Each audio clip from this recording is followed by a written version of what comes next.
நமஸ்காரம். நம்மில் இரண்டு வகைப்பட்டவர்கள் உள்ளோம். ஒரு வகை, நான் எதை செய்ய வேண்டும்னு சிந்தித்து செய்வேன், நியாயமானது தான் செய்வேன். அதற்கு பின்னால் அடுத்தவர்கள் என்னை பற்றி, நான் செய்ததை பற்றி என்ன அபிப்பிராயம் வைத்திருக்கிறார்கள்ங்கிற கவலை எனக்கு இல்லை.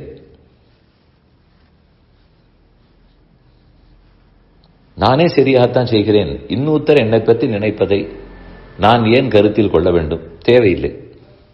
இது ஒரு வகை. இன்னொரு வகை, யார் நம்மை பற்றி என்ன நினைப்பார்களோ, நான் செய்தது சரியா இல்லையா, இவருடைய ரெக்கக்னிஷன் கிடைக்குமா, அவருடைய அக்னாலஜ்மெண்ட் கிடைக்குமா, என்னை சுற்றி இருப்பவர்கள் என்னை பற்றி என்ன நினைக்கிறார்கள், அது ரொம்ப முக்கியம் இல்லையா, இப்படின்னு நினைப்பவர்கள் இன்னொரு வகை. இந்த ரெண்டில் எந்த வகை சரியானவர்கள் நினைக்கிறீர்கள்?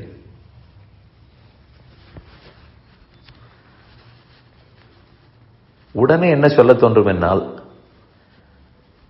நமக்கு தன்னம்பிக்கை இருக்கிறது என்றால் நான் பண்ணது சரி, யார் என்னை பற்றி என்ன நினைத்தால் என்ன கேட்டால், யாரையும் நம்மால் திருப்தி செய்ய முடியாது, எல்லாரையும் நிச்சயம் செய்ய முடியாது. அதனால் அவர்கள் நினைவை பற்றி எல்லாம் கவலைப்பட்டிருந்தால் வாழ்க்கை வாழவே முடியாது. பயப்படாமல் தைரியமாக இருக்க வேண்டும் என்று சொல்லிவிடுவோம். இது ஓரளவு உண்மை. ஆனால் அப்படியே உண்மையாகாது. அதனால் இப்படி ஒரு சின்ன பேலன்சிங் பண்ண வேண்டும், ஒரு ட்வீக் பண்ண வேண்டும். யார் என்னை பற்றி என்ன நினைத்தாலும் கவலை இல்லை, அப்படி சொல்லக்கூடாது. நாம் சரியானதை செய்திருக்கிறோமான்னு தெரியாதே, இந்த எண்ணத்தில் இருந்து விட்டால் வேலிடேஷனே இருக்காது. நான் செய்தது எல்லாமே சரியாக இருக்க வேண்டும், அப்படி கூடாது. அதெல்லாம் நமக்கே புரிந்து யார் நல்லவர்களோ, சாஸ்திரத்தின்படி நடப்பவர்களோ, அவர்கள் சொல்லுவதற்கு கண்டிப்பாக நாம் மதிப்பு கொடுக்க வேண்டும். அப்படி நேர்மையானவர்கள், தர்மத்துக்கு கட்டுப்பட்டவர்கள், தாங்கள் தர்ம மார்க்கத்தில் இருப்பவர்கள், அப்படி இருப்பவர்கள் நம்மை பற்றி இது நீங்கள் செய்வது சரியில்லை போல் இருக்கிறதேன்னு சொன்னால் கண்டிப்பாக அதை கணக்கெடுத்துக் கொள்ள வேண்டும். அப்போது போய் அடுத்தவர் சொல்வதை பற்றி எனக்கு கவலை இல்லை என்று பேசக்கூடாது. அப்படி பேசினால் நாமே தப்பான பாதையில் போய்விடுவோம். சரி, அப்படி என்றால் யார் யார் என்னென்ன கவலைப்படுவார்கள், சொல்லுவார்கள் என்பதை நினைத்தேதான் நான் நடக்க வேண்டுமா என்றால் நான் அப்படியும் சொல்ல வரவில்லை. இரண்டாவது சொல்ல வேண்டியதுக்கு அதே சட்டம்தான். அப்படியே நீங்கள் அடுத்தவர் சொல்வதை கேட்டே அதையும் கணக்கில் கொண்டே நடப்பவராக இருந்தாலும் அந்த அடுத்தவரை ரெண்டு வகையாக பிரித்துக் கொள்ளுங்கள். ஒன்று, அவரே தர்மத்தில் இல்லாதவர், இப்படியே பேசிக்கொண்டிருப்பார். அதெல்லாம் நாம் கணக்கு கொள்ள முடியாது.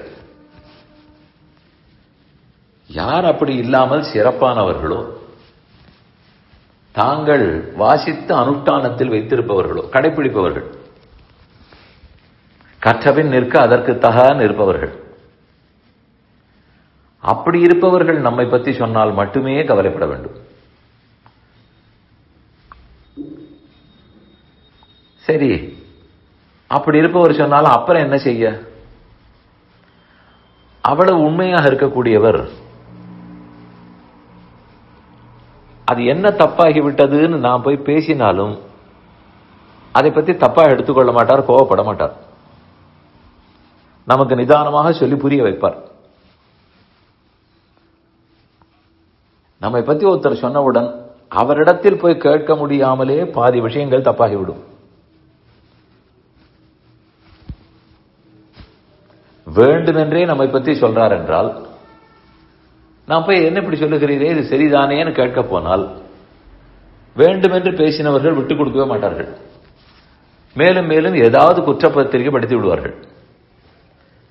ஆனால் அப்படி இருப்பவர்களை எடுத்துக்கொள்ளவே நான் சொல்லவில்லை. யார் நேர்மையாகவும் உண்மையாகவும் பேசக்கூடியவர்களோ அவர்கள் பேசுவதற்கு மதிப்பளிக்க வேண்டும். நம்ம திரும்ப போய் அவர்களிடத்தில் சந்தேகங்களை கேட்டு விளக்கம் கேட்டால் பொறுமையாக சொல்லுவார்கள். அப்படி இருப்பவர்களுடைய பேச்சை எடுத்துக்கொள்ளுங்கள் தான் சொல்லுகிறேன்.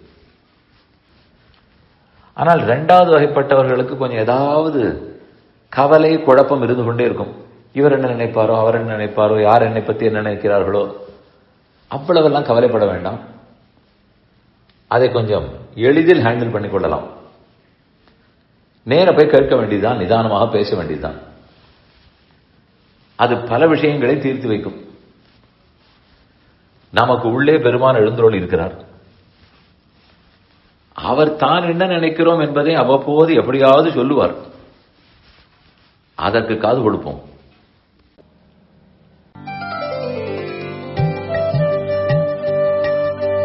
இந்த என் பணி ஆடியோவை உங்களுக்காக வழங்கியவர் வேலுக்குடி ஸ்ரீ கிருஷ்ணன் சுவாமி. இந்த ஆடியோவை தினமும் உங்கள் மொபைலில் பெற கிஞ்சித் என் பணி KINCHITENPANI